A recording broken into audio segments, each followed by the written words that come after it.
Hello everyone, this is Sachin Sawant, your UK immigration lawyer. Today I am going to talk about the new spouse visa financial requirement that is going to come into play from 11th of spouse. So this requirement applies to spouse visa, partner visa, fiance visa, civil partner visa, any relationship visas, and that is a 5-year route to settlement. You get indefinite leave to remain after 5 years. The changes are coming into place from 11th of April. Any application where the date of application is 11th April 2024 or later. I will discuss all the options. Someone who is already in the UK in one of these categories, what happens to them? Someone who files and doesn't get a decision, files before 11th but hasn't got a decision, someone who files afterwards. Also, the government has stated that throughout next 1 year, so this April, on 11th of April, it will change from current requirements is 18,000 requirement, 18,600 income requirement. It is going to go up to 29,000 on 11th of April. Further, it is going to increase to 34,500 somewhere halfway between the year, between this April to next April, April 24 to April 25. So maybe around December or so, or before that, maybe between October and December sometime. The date has not been released yet, and the final change of will increase to 38,700. 38,700 income requirement. It will be around April next year. So that is what is the dates for the next two changes have not been given, but those are the approximate periods between October and December, sometime for 34,500 increase, and 38,700 sometime around next April, April 2025. So yeah, all these considerations. Also, I will cover the points whereby if you already are under the 29,000 requirement, let's say, what happens when you extend that visa or you get ILR, etc. So does the new requirements apply? Does the income requirement keep on changing, etc., etc.? All the areas, and yeah, documentation sources briefly. So yes, this is what I'm going to cover in this video.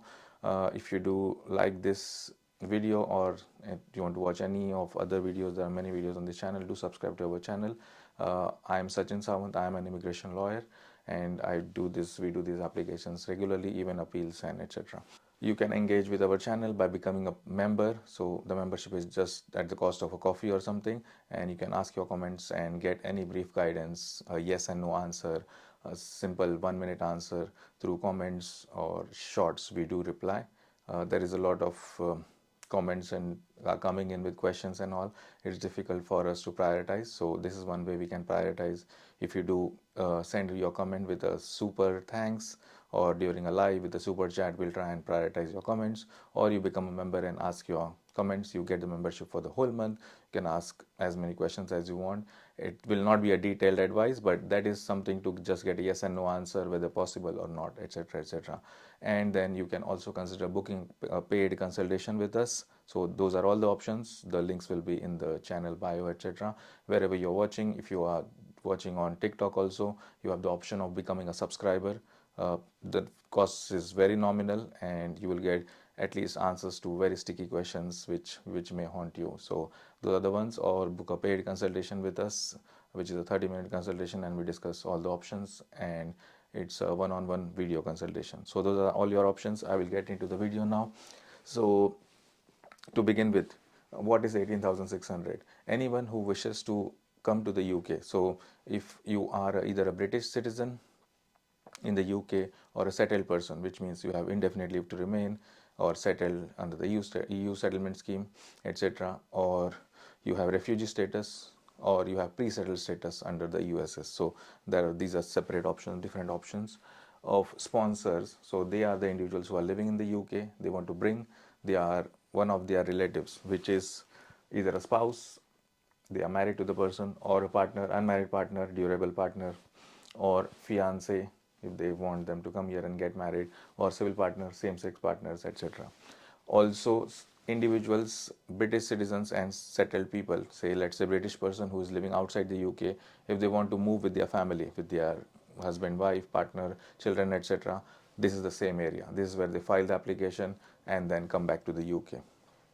So that is a summary of what is this financial requirement. So, and currently the sponsor needs to earn at least 18,600 of UK income, or if it's an overseas income, there are different ways to calculate it.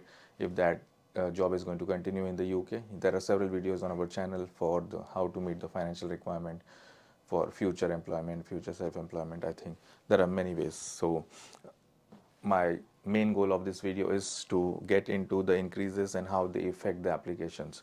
So for other things on the sources, list of documents, etc., just search on the channel or go to the website. You will be able to download the list of documents, etc., etc. There are many videos on spouse visa, accommodation report requirement that is not required. So there is a video on that. There are on several topics, whether you need affidavits from friends, family members, there is a video on that. So almost every area on this has been covered by a video on the YouTube channel. So you can subscribe to the YouTube channel, and there are some videos on TikTok as well. So yes, so this 18,600 income requirement, it is going to increase to 29,000. They are calling it as minimum income requirement, MIR, and the MIR keeps on increasing. What happens? So one of the major changes that is happening is currently there is a child element. So let's say if there is, so your partner is coming along with there is also a child who is not a British citizen. For them there is a child element, so this keeps on increasing. I think it is 3,200 for the first child plus 2,400 per additional. So all this will go out. So under the current requirement, as soon as this goes up to 29,000, which is the 25th percentile for the incomes, this will go to zero. So there may be any number of children, one child, three children, five children, whatever that is, this income requirement will not change. So the partner, spouse, fiance, they can come along with their children also, but the financial requirement will remain the same. That is one of the biggest changes. That is, so they wanted to bring this in line with the skilled worker area. So usually on the skilled worker, the new changes of 38,700 salary has happened. They want to reach this goal, and they want to balance out British citizens and migrants as well. That is the main goal behind it.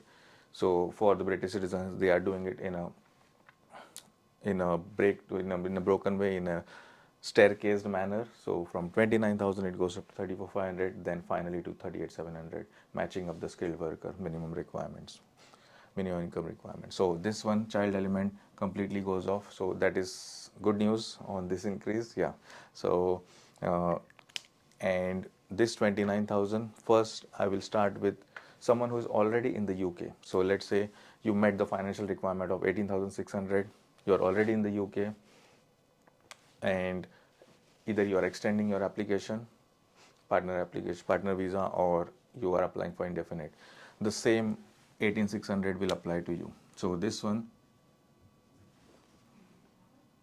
so if you are extending or applying for ILR and you came to the UK on 18,600, or you applied your first visa on 18,600, then the same requirement of 18,600 will apply to you. Second possibility, where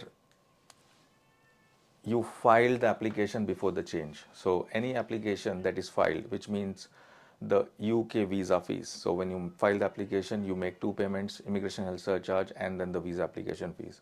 So when you pay the visa application fees, that is called as the date of application. If the date of application is say 10th of April or before, then still in this case also the same 18,600 requirement will apply. So you filed an application, let's say latest by 10th of April, and you met the financial requirement. So many clients are doing that. Even we submitted one application today. Everyone is rushing their applications in.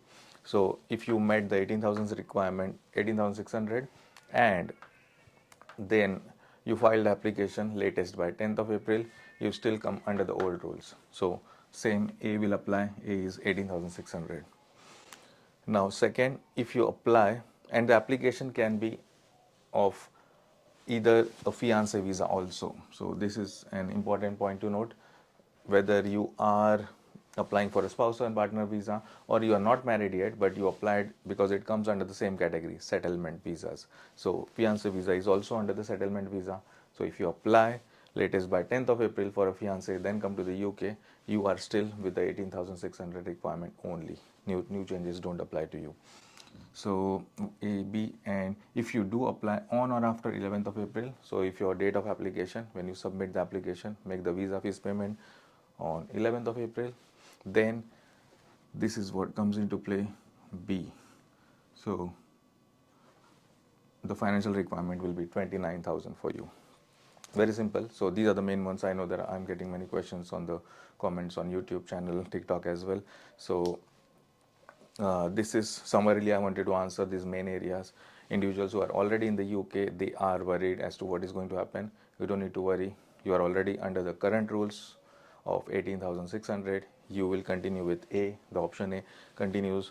Someone who's already filed the application before the change happens, they will still come under the current rules. That's fine.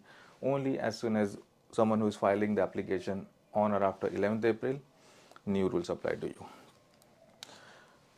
So this one is done. Let's see.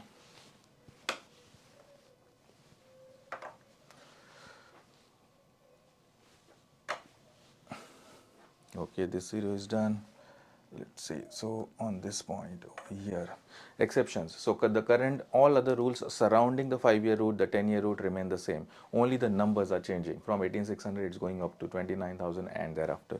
So the exceptions, which are unjustifiably harsh conditions, you have the applications. For example, someone who's already in the UK and has a child in the UK who is a British citizen, or let's say a 7-year-old child who is born in the UK and they get ILR. On their basis, those unjustifiably harsh conditions for parent visa and all of that still remain, even for partners. If you do have those if you do meet those categories, they are very strict, they are not very simple. I know people try to sell these things like anything. I've seen on TikTok several videos and all of that. It's not an easy threshold if you don't have a child. If you have a child, yes, it becomes quite smooth. We've done many successful applications on that. But if you don't have a child and if it's just husband, wife, partners, relationship area, quite difficult to prove unjustifiably harsh unless there are really strong considerations. The other exception of eligible benefits, if you are getting anything, say PIP, personal independence payment, carers allowance, etc. So those rules still remain the same. Nothing is changing. Okay, only this income requirement. So they all, in this case, if you do receive, then you are exempt from meeting the financial requirement. So you will be exempt. So all those things remain the same. I'm not going to go in details on that. There are other videos also on the channel on those things. So that is just I want to touch on the exceptions. They will remain the same. Also, the sources of income, they will remain the same. So like salary, last 6 months, same employer, last 12 months, different employers, whatever that is, all those formulas and numbers, salary, self-employment, savings. So everything, the formulas of calculating, the documentation, everything remains the same. Nothing is changing on those.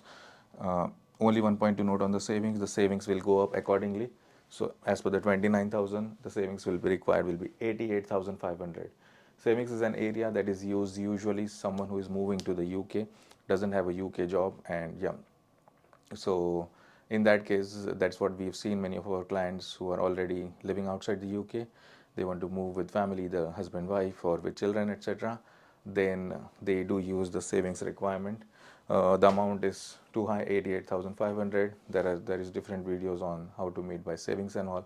Everything in that video applies. Only the number is changing from 62,500, which was before this 62,500. It is increasing to 88,500. That is as per this 29,000. So there is a formula to calculate 29,000 multiplied by 2.5 plus 16,000. So that's how you reach the 88,500. Okay, so all the sources of income remain the same. There are many other sources: pension, stipend, anything, rental income, etc. There are other videos on the channel you can watch. They go into the details of salary, how to meet by salary, how to meet by self-employment, yeah, savings, etc. So the sources remains the same. The documents for those sources also remain the same. So remember these things. The sources and the documents remain the same. Only the income or the savings requirement is changing. And what else? Very important. So now coming to individuals. So I've already sorted someone who's already in the UK or they filed the application before the change. So now someone who is filing the application on 11th of April, let's say, or thereafter, they will have to meet the 29,000 requirement, or the savings requirement of 29,000 is income requirement. If you don't want to meet by that, or you cannot meet, and you have the option, you can meet by savings also 88,500. If you do meet this requirement for the first application, and since the rules keep on changing, so maybe by the end of the year it will increase to 34,500, and then again by next April maybe 38,700. Once you get a visa under this minimum income requirement, MIR, you will continue on this throughout your journey to ILR.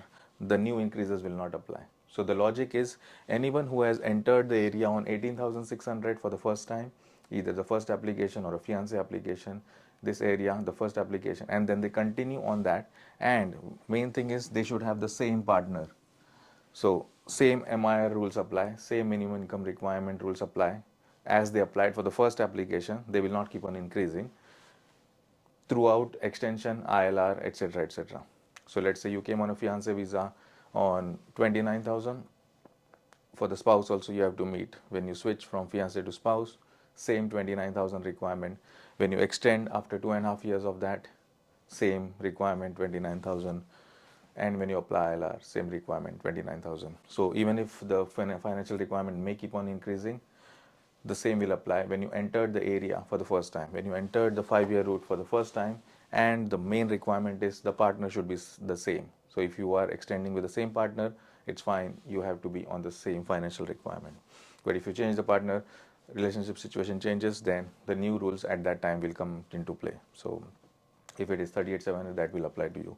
But if the partner remains the same, if whether you extend in the UK, whether you apply for ILR, your minimum income requirement remains the same as you came on the first application. That is all I wanted to touch on today's video. Yes, I'm just checking if I have missed. Yeah, so that is a change coming into play. I just wanted to give an update. It will start from 11th of April. And if you do like this video, do like, give a thumbs up, subscribe to our channel. You can discuss in the comments, but if you want replies from us, usually you will have to be a member or send a super thanks, super chat, etc. Or even on TikTok, if you want replies, become a member. There is the concept of subscribers is over there. I think subscribe on TikTok, that's a new thing. So yeah, you can subscribe. The amounts are very nominal. It may be the price of a coffee or something for you, but you get about, it's a 1 year or 1 month of membership, and you can ask as many questions as you want. Not detailed advice, maybe a one-liner answer with a yes and no, etc. For detailed advice, do book a consultation with us. All the links will be there in our bio pages on TikTok, on YouTube, etc., etc. Or go to our website. That link should also be there on various channels, and fill up the contact form, and someone should reply back with how to book the consultation, etc. And thank you very much for watching this video.